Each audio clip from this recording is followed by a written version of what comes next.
Hello everyone, welcome to my channel Suma Girish. ఇవాళ నేను చూపించబోతున్న రెసిపీ వచ్చేసి మేము రెగ్యులర్గా ఇడ్లీలోకి దోశలోకి ప్రిపేర్ చేసుకునే చికెన్ కర్రీ అనమాట. చాలా సింపుల్ అండ్ చాలా టేస్టీగా ఉంటుంది. ఫస్ట్ ఆఫ్ ఆల్ ఒక మిక్సీ జార్లోకి తెల్లుల్లిపాయలు, కొద్దిగా అల్లం, 2 to 3 స్పూన్స్ ధనియాలు యాడ్ చేసుకోవాలి.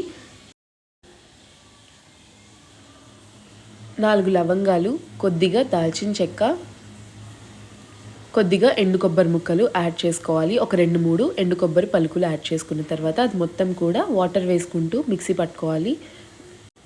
తర్వాత ఒక కడాయి తీసుకొని దాంట్లో 2 to 3 స్పూన్స్ ఆయిల్ యాడ్ చేసుకోవాలి. చికెన్ కర్రీ కాబట్టి ఆయిల్ కొంచెం ఎక్కువగానే పడుతుంది. ఆయిల్ హీట్ అయిన తర్వాత 2 ఆనియన్స్ పొడవుగా కట్ చేసి పెట్టుకున్నది వేసుకోవాలి. ఆనియన్స్ కొద్దిగా వేగిన తర్వాత టొమాటోస్ యాడ్ చేసుకోవాలి.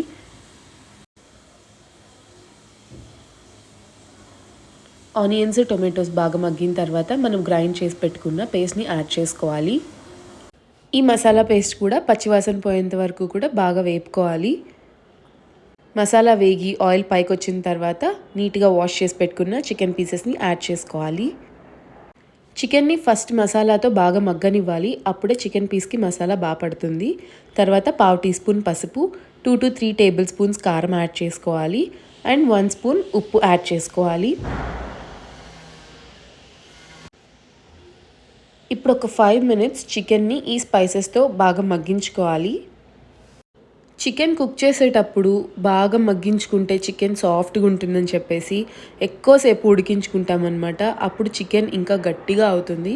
సో ఎంత ఉడికించుకోవాలో అంత ఉడికించుకున్నామంటే చికెన్ అయితే పర్ఫెక్ట్గా కుక్ అవుతుంది. ఫస్ట్ ఆఫ్ ఆల్ మసాలాతో ఉడికించుకోవడం అనేది ఇంపార్టెంట్ అనమాట. చికెన్లో నుంచి వాటర్ వచ్చేంత వరకు కూడా వెయిట్ చేయాలి.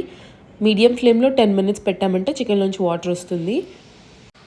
ఇప్పుడు మూత పెట్టేసి మగ్గించిన తర్వాత చికెన్లో వాటర్ వచ్చాక చికెన్ మునిగేంత వరకు ఎక్స్ట్రా వాటర్ యాడ్ చేసుకోవాలి.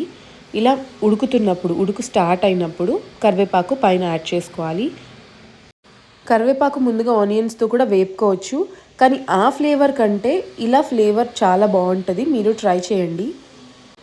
ఆయిల్ అంతా కూడా ఇలా పైకి తేలిన తర్వాత మూత తీసి కొత్తిమీర యాడ్ చేసుకొని మళ్ళీ మూత పెట్టేసేయాలన్నమాట. అంతే, చికెన్ కర్రీ అయితే రెడీ అయిపోయింది. వేడిగా ఇడ్లీలోకి సర్వ్ చేసుకుంటే టేస్ట్ చాలా బాగుంటుంది. ఇంతకీ మీకు దోశ చికెన్ అంటే ఇష్టమా, ఇడ్లీ చికెన్ అంటే ఇష్టమా? మాకు చికెన్ కర్రీ ఉంటే చాలన్నమాట. దేనిలో కన్నా ఇష్టంగా తింటాం, మేమంతా ఫ్యాన్స్. మీరు ఎప్పుడు ట్రై చేయకపోతే, అసలు చాలామందికి తెలీదు ఈ కాంబినేషన్, మీరు ట్రై చేయండి. టేస్ట్ అయితే చాలా బాగుంటుంది.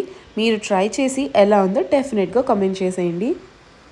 Subscribe to my channel Suma Girish.